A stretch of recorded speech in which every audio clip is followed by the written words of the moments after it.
ایک شوہر نے اپنی بیوی کو اس کے بچوں کے سامنے بڑی بے دردی سے مارا، جس سے بچے خوف زدہ ہو کر رونے لگ گئے۔ بچوں کا یہ حال دیکھ کر ماں رنجیدہ ہو گئی۔ جیسے ہی اس کے شوہر نے اس کے چہرے پر مارا تو روتے ہوئے کہنے لگی، میں بچوں کی وجہ سے رو رہی ہوں، اور پھر اچانک کہا کہ میں جا کر تیری شکایت کروں گی، جس پر شوہر نے کہا، تجھے کس نے کہہ دیا میں تجھے باہر جانے کی اجازت دوں گا؟ بیوی نے جواب دیا کہ کیا تیرا خیال ہے تو نے دروازے اور کھڑکیوں سمیت سارے کے سارے دروازے بند کر دیے ہیں؟ کیا اسی لیے تو مجھے شکایت کرنے سے روک لے گا؟ شوہر نے انتہائی تعجب کے ساتھ کہا کہ پھر تم کیا کرو گی؟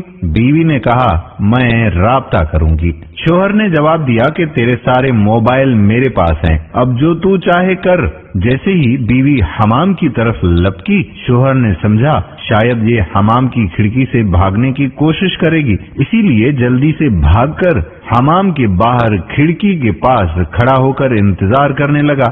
جب اس نے دیکھا کہ یہ عورت نکلنے کی بالکل کوشش نہیں کر رہی ہے تو وہ واپس اندر آیا اور حمام کے دروازے کے پاس آ کر کھڑا ہو گیا۔ اس کے نکلنے کا اب یہ انتظار کرنے لگا۔ جب وہ حمام سے باہر نکلی تو چہرہ وضو کے پانی سے تر تھا اور لبوں پر بہت ہی پیاری سی مسکراہٹ سجا رکھی تھی۔ اس عورت نے کہا، میں تیری صرف اس سے شکایت کروں گی جس کے نام کی تو قسم اٹھاتا ہے، اس سے مجھے تیری بند کھڑکیاں، تیرے مقفل دروازے اور موبائلوں کی ضبطگی سمیت کوئی بھی چیز نہیں روک سکتی، اور اس کے دروازے کبھی بند نہیں ہوتے ہیں۔ شوہر نے اپنا رخ بدلا اور کرسی پر بیٹھ کر خاموشی کے ساتھ گہری سوچ میں ڈوب گیا۔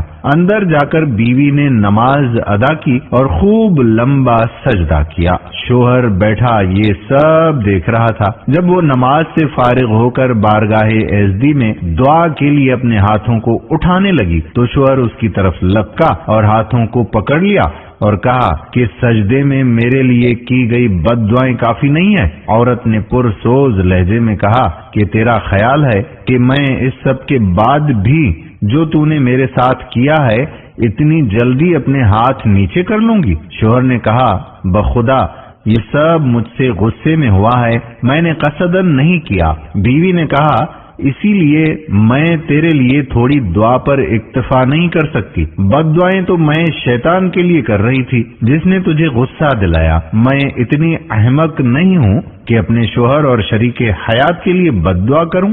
یہ سن کر شوہر کی آنکھوں سے آنسوں کی دھار لگ گئی اور اس نے بیوی کے ہاتھ کو بوسہ دیتے ہوئے کہا کہ میں آج آپ سے وعدہ کرتا ہوں کہ کبھی بھی آپ کو برائی کے ارادے سے ٹچ تک نہیں